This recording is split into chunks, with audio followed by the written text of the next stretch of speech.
Olá, bem-vindos ao capítulo 5 de Mente Absorvente, o milagre da criação, a embriologia. Entre as várias ciências que hoje em dia levam em consideração a vida do indivíduo desde o nascimento, a embriologia desperta um interesse muito especial. Em todos os tempos, os pensadores sentiram-se atingidos pelo fato maravilhoso de que um ser que antes não existia se transforme num homem ou numa mulher, destinado a ter uma inteligência sua e pensamentos próprios. Mas como isto acontece? Como se formam seus órgãos tão complicados e maravilhosos? Como se formam os olhos, a língua, que nos permite falar, o cérebro e as outras infinitas partes do organismo humano? No início do século XVIII, os cientistas, ou melhor, os filósofos, acreditavam numa pré-formação e pensavam que na célula-ovo deveria existir um minúsculo homem ou uma mulher, já pronto. Tão diminuto que não se podia vê-lo, mas existente e destinado a crescer. Julgava-se que a mesma coisa acontecesse com os mamíferos. Duas escolas, a dos animalculistas e a dos ovistas, disputaram para descobrir se um minúsculo indivíduo estava presente na célula embrionária do homem ou da mulher, e isso deu lugar a discussões eruditas.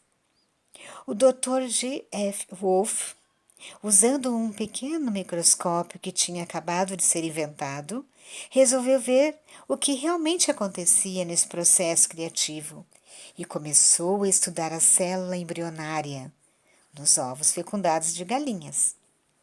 Chegou à conclusão expressa na sua teoria que nada existe antes, que o ser que se constrói a si mesmo, e descreveu a sua formação. A célula embrionária divide-se em duas partes, esta, por sua vez, divide-se em quatro, e o ser se forma através de multiplicar-se das células. Os sábios que disputavam entre si a localização da pré-existência revoltaram-se, ofenderam-se, protestaram contra a ignorância, contra a heresia. E a situação tornou-se tão difícil para Wolff, o criador da embriologia, que ele foi expulso do seu país. Ficou exilado e faleceu em terras estrangeiras. Muito embora os microscópios se multiplicassem, ninguém, durante 50 anos, ousou investigar o segredo. Porém, neste meio termo, as afirmações daquele primeiro estudioso abriram caminho. E um outro cientista, von Bayer, realizou as mesmas pesquisas e chegou à conclusão de que tudo que Wolff havia afirmado era verdadeiro. Declarou isto e todos desta feita aceitaram a nova verdade, nascendo assim aquele novo ramo da ciência que tem o nome de embriologia.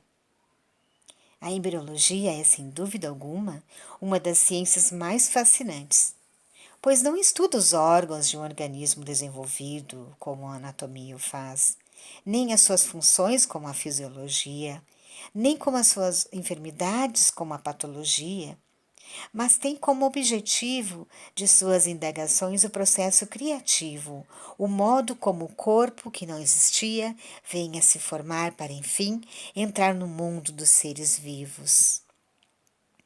Cada animal, cada mamífero, o homem, este ser maravilhoso, porém de uma única e primeira célula, redonda e não diferenciada, com o aspecto simplíssimo de uma célula primitiva. As proporções destas células embrionárias surpreendem por sua extrema pequenez. A do homem corresponde a 1/10 de milímetro. Para que a gente tenha uma ideia do seu tamanho, façamos um ponto com um lápis bem apontado e disponhamos 10 destes pontos, um ao lado do outro. Por menores que sejam, 1 milímetro não os conterá. Vemos, pois, como é microscópia a célula da qual se origina o homem. Esta célula desenvolve-se separadamente do ser que a gera, pois é protegida e reclusa por uma espécie de invólucro que a mantém separada do adulto que a contém. Isto se verifica com relação a todos os animais. A célula permanece isolada da mãe, a fim de que o ser que dela resulta seja, na verdade, um produto do trabalho da célula embrionária. Isto provoca uma meditação inesgotável. De vez que os maiores homens, não importa em que plano se tenham manifestado, de Napoleão a Alexandre, de Shakespeare a Dante, a Gandhi, assim como o mais humilde de todos os seres humanos, cada qual foi construído a partir de uma dessas minúsculas células. Observando-se a célula embrionária com um microscópio poderoso, vemos que esta contém um determinado número de corpúsculos, os quais podendo ser facilmente coloridos por um processo químico. Eles foram denominados cromossomos. Sua quantidade difere nas várias espécies. Na espécie humana são 48. Em outras espécies são 15, e em outras 13, de modo que o número de cromossomos constitui um caráter distinto da espécie. Pensou-se que esses cromossomos fossem os depositários da hereditariedade.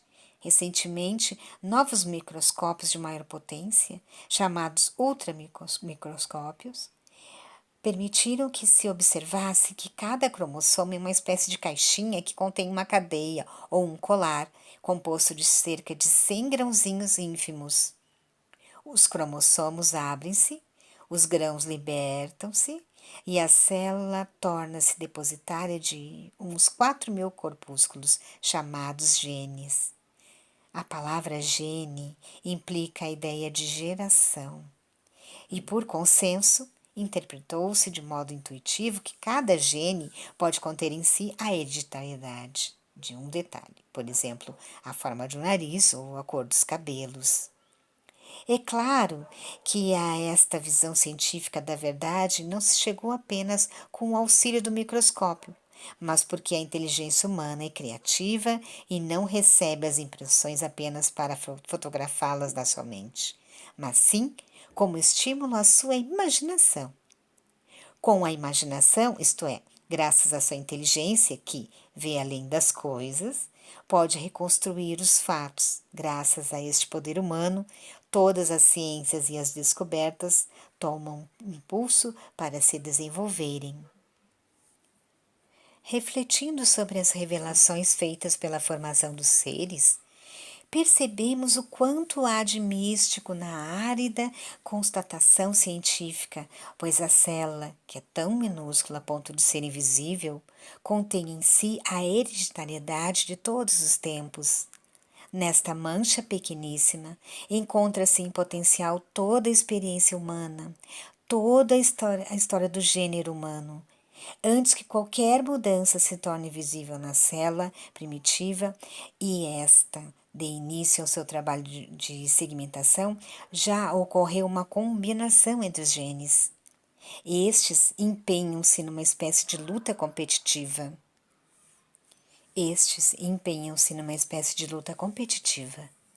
E assim ocorre entre eles uma seleção. Isto porque nem todos os genes contidos numa célula estão interessados na construção de um novo ser. Somente alguns prevalecem na concorrência. Estes são os portadores dos caracteres dominantes. Outros, ao contrário, não se manifestam e são portadores dos caracteres recessivos. Este fato misterioso que ocorre com uma preparação ao trabalho criativo da célula embrionária foi ilustrado como hipótese científica por Mendel. Ele realizou a sua célebre experiência inovadora estudando o enxerto de uma planta de flores vermelhas com uma outra da mesma família, mas com flores brancas, e depois confiou à terra as sementes das novas plantas. Destas sementes nasceram 3 plantas com flores vermelhas e uma com flores brancas. Os genes da flor vermelha prevaleceram em 3 plantas, nas quais, ao contrário, aquelas da cor branca foram recessivos. Pode-se demonstrar que esta luta de seleção travada entre os caracteres ocorre segundo as leis matemáticas das combinações. Estudos posteriores complicaram-se hoje sobre a hipótese matemática das combinações dos genes. Contudo, a conclusão é que, conforme as circunstâncias nas quais a célula se encontra, pode-se ter um indivíduo mais ou menos bonito, um indivíduo forte ou mais fraco, segundo a predominância de seus genes. Deve-se a essas diversas combinações o fato de que cada ser humano é diferente de qualquer outro. Assim, vemos numa mesma família, entre filhos nascidos dos mesmos pais, inúmeras diferenças de beleza, força física e desenvolvimento intelectual. Atualmente, estuda-se com um interesse todo especial as circunstâncias que são capazes de fazer prevalecer os caracteres melhores e dela nasceu uma nova ciência, a eugenia. O capítulo sobre as combinações dos genes, que se refere ao conjunto de hipóteses, é separado do estudo direto dos fenômenos que ocorrem quando a sua combinação já foi estabelecida. É então que tem início o verdadeiro processo embriológico da construção do corpo, um processo de segmentação celular tão patente que Wolff, limitando-se apenas a observá-lo através do microscópio pela primeira vez, pôde estabelecer uma clara relação a respeito das fases sucessivas por que passa o desenvolvimento embrionário. A célula começa como o dividir-se em duas células iguais que permanecem unidas. Depois, as duas transformam-se em 4, as 4 em 8, as 8 em 16 e assim por diante. Este processo continua até que são produzidas centenas de células, e como se a construção começasse de modo inteligente, como com o acumular dos tijolos necessários para se erigir a casa. Em seguida, as células se dispõem de 3 camadas distintas, como se com aqueles tijolos se começasse a erguer as paredes. A comparação da casa é de Huxley. O comportamento seguinte é válido para todos os animais. Primeiro, as células formam uma espécie de esfera vazia, como se fosse paredes de alguma bola de encher, a mórula. Então, a parede se curva e formam-se 2 paredes sobrepostas. Finalmente, uma terceira camada infiltra-se entre as 2 primeiras, e então temos as 3 paredes, de onde participará toda a construção.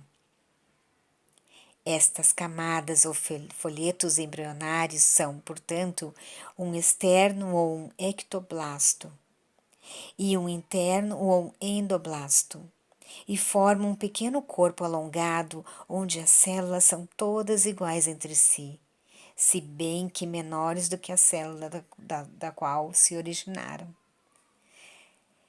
Cada uma das 3 paredes produz um complexo de órgãos. A externa dá origem à pele, aos órgãos sensoriais e ao sistema nervoso. E isto prova que a camada externa encontra-se relacionada com o ambiente, porque a pele protege e o sistema nervoso coloca-nos em contato com o ambiente. A parede interna desenvolve os órgãos que servem à nutrição, como os intestinos, o estômago, as glândulas digestivas, o fígado, o pâncreas e os pulmões. Os órgãos do sistema nervoso são chamados órgãos de relação, porque nos permitem colocarmos-nos em relação ao ambiente, com o ambiente. Os órgãos do sistema nervoso são chamados órgãos de relação. E os órgãos do sistema digestivo e respiratório são chamados órgãos vegetativos. Estes porque possibilitam a vida vegetativa.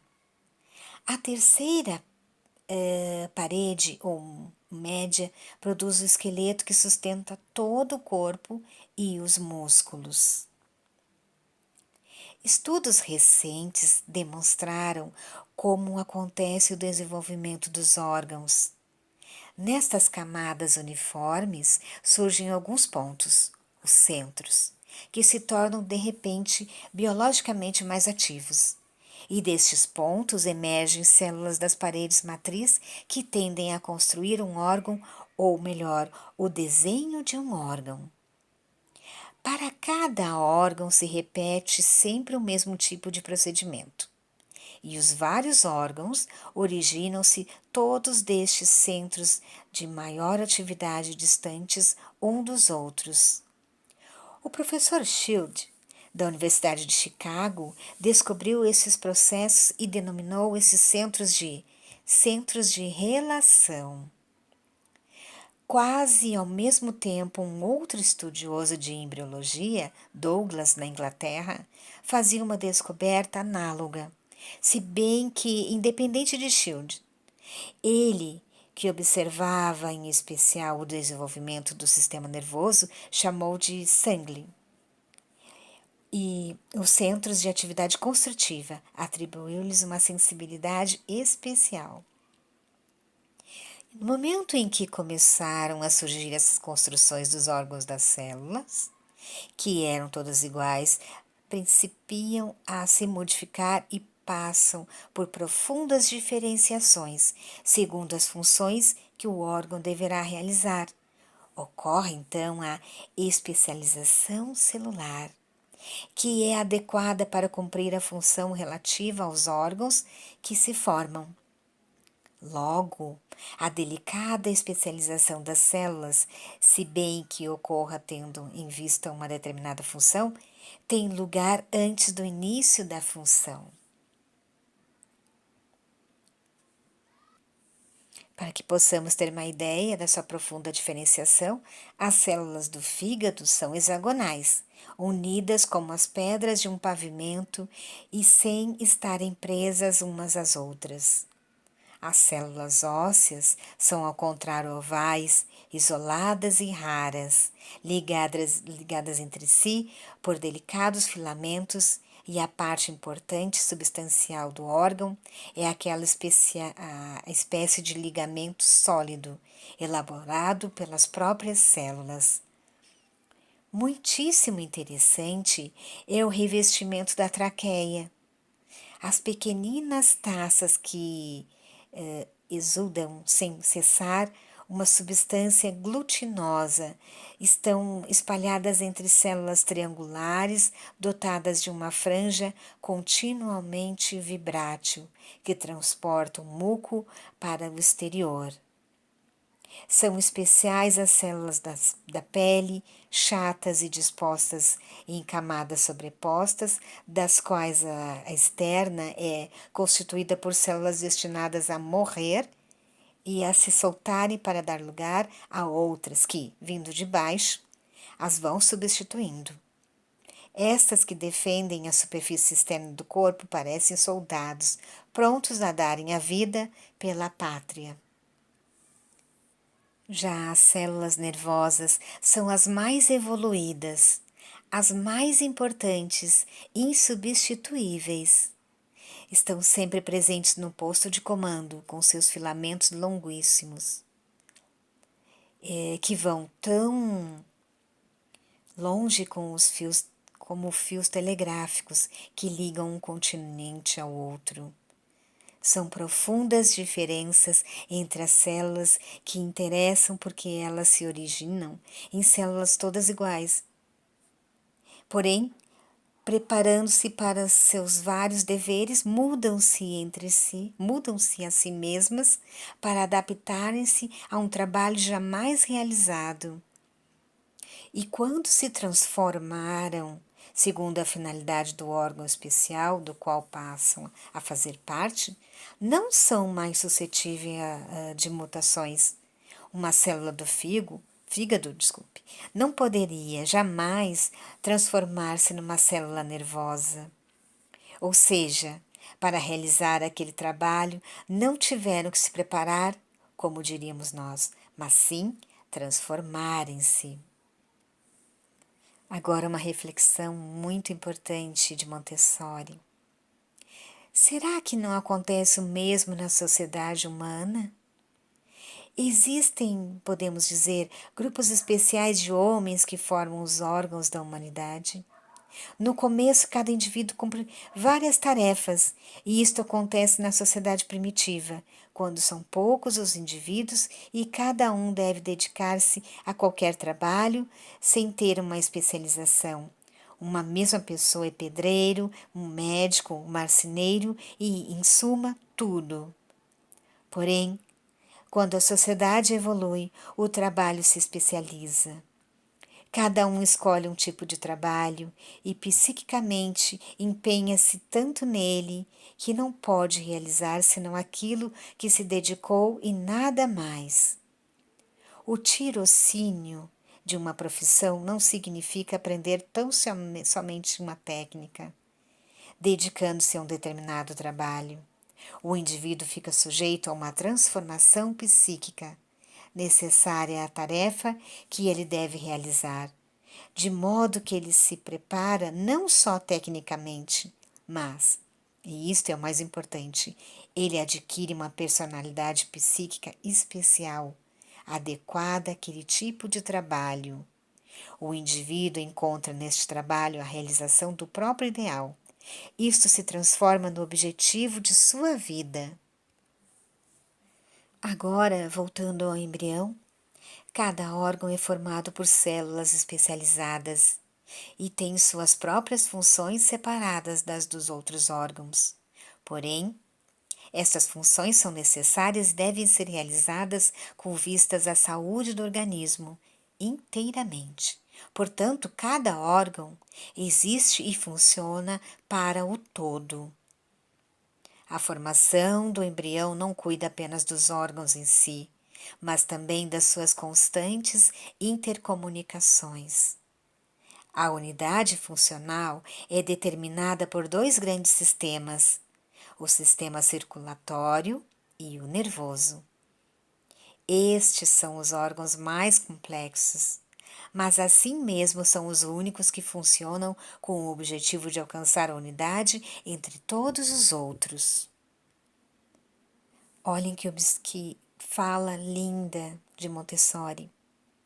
O primeiro é como um rio, através do qual fluem substâncias que são levadas a todas as partes do corpo. No entanto, esse sistema não serve apenas de distribuidor, mas serve também como coletor. O sistema circulatório é, na verdade, o veículo universal que transporta o alimento de todas as células através dos vasos capilares e, ao mesmo tempo, transporta todo o oxigênio que absorve ao passar pelos pulmões. Mas o sangue transporta, além disso, substâncias especiais elaboradas nas glândulas endócrinas, os hormônios, que têm o poder de atuar sobre os órgãos, estimulá-los e, sobretudo, controlá-los, com o objetivo de que as funções se realizem numa harmonia necessária ao bem-estar de todos. Os hormônios são substâncias necessárias a órgãos diferentes daqueles que os produzem. Portanto, que perfeição alcança o sistema circulatório no cumprimento de sua função. Cada órgão retira, como de um rio, tudo aquilo que lhe é necessário à vida, e ali lança aquilo que produziu, a fim de que outros órgãos possam se servir dele segundo suas necessidades. O outro órgão que realiza a unidade de funcionamento do conjunto é o sistema nervoso.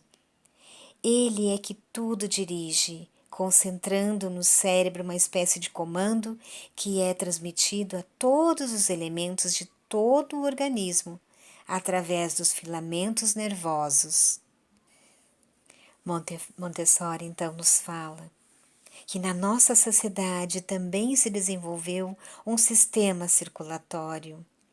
As substâncias produzidas por diversos indivíduos e povos são colocadas em circulação e cada pessoa delas se serve quando isto lhe é útil. O grande rio do comércio torna-se acessíveis a outros indivíduos e a outros povos. Os mercadores, os vendedores não são como os corpúsculos vermelhos do sangue? Até mesmo a sociedade funciona de forma que as coisas produzidas por um país sejam consumidas em outros, situados a imensas distâncias. Nestes últimos anos, nota-se as determinadas funções semelhantes à distribuição de hormônios do campo fisiológico dos órgãos. São as tentativas feitas pelos grandes estados para ordenar o ambiente, para controlar a circulação, estimular, encorajar, dirigir os deveres de todas as nações com o único objetivo de conquistar a harmonia e o bem-estar de todos. Pode-se dizer que os defeitos que se tornam evidentes nessas tentativas demonstram que o sistema circulatório não levou a termo o seu desenvolvimento embrionário, embora tenha alcançado um período de organização muito avançado. Contudo, ainda falta na sociedade humana aquilo que deveria corresponder às células especializadas do sistema nervoso. Praticamente poderíamos concluir, através do estado caótico em que se encontra o mundo na atualidade, que aquilo que deveria corresponder a este órgão, orientador do corpo humano, não se desenvolveu ainda na sociedade. Devido à falta desta função especial, não há nada que haja em conjunto sobre todo o corpo social e o guie, de modo harmonioso, toda essa sociedade. A democracia, que é a forma mais evoluída da organização da nossa civilização, permite que todos escolham o próprio chefe graças às eleições. Se isto ocorresse no campo da embriologia, seria um absurdo inconcebível, pois se cada célula deve ser especializada, muito mais especializada deve ser aquela que dirige as funções do todo. O trabalho orientador é a tarefa mais difícil e exige mais do que qualquer outro uma especialização. Portanto, não se trata de eleições, mas de ser adequado e idôneo ao trabalho. Quem deve dirigir os outros deve ter se transformado a si mesmo. Não pode haver um chefe e guia se estes não se plasmaram à sua tarefa.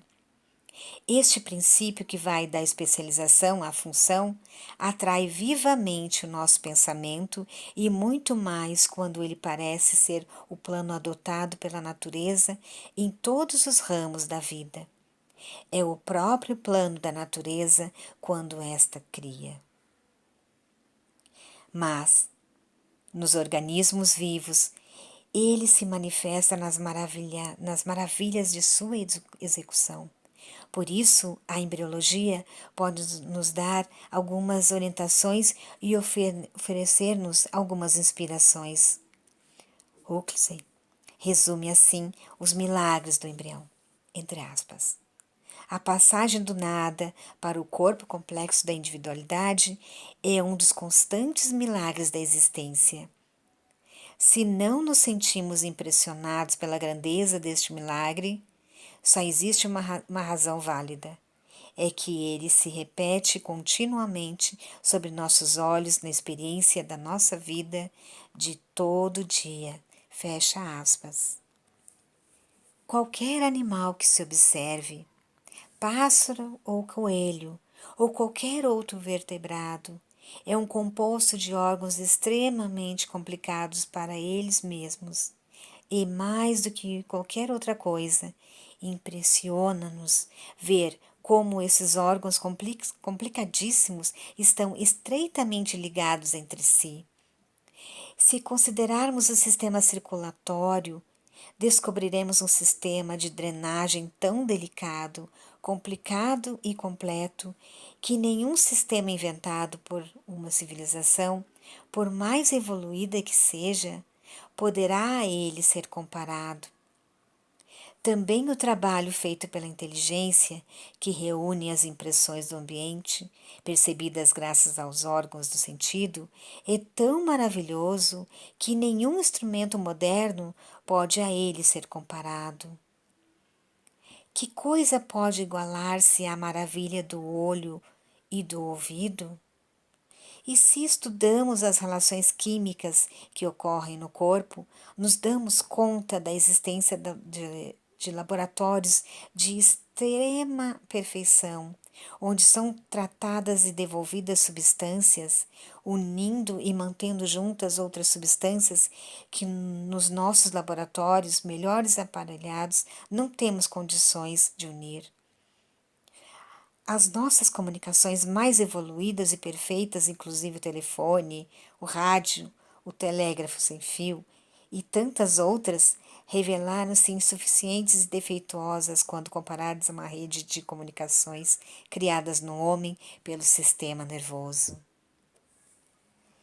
E se pesquisarmos o exército mais bem organizado, não encontraremos jamais uma obediência igual a dos músculos que cumprem imediatamente as ordens de um único comando e estrategista. Servidores dóceis exercitam-se como um trabalho especial e de modo especial a fim de estarem apostos diante de qualquer comando que lhes seja dado. Se pensarmos que estes órgãos complicados, órgãos de comunicação, músculos, nervos que penetram em cada célula diminuta do corpo, originam-se todos numa única célula, a célula primitiva esférica, percebemos toda a maravilha da natureza. Assim acabamos esse capítulo.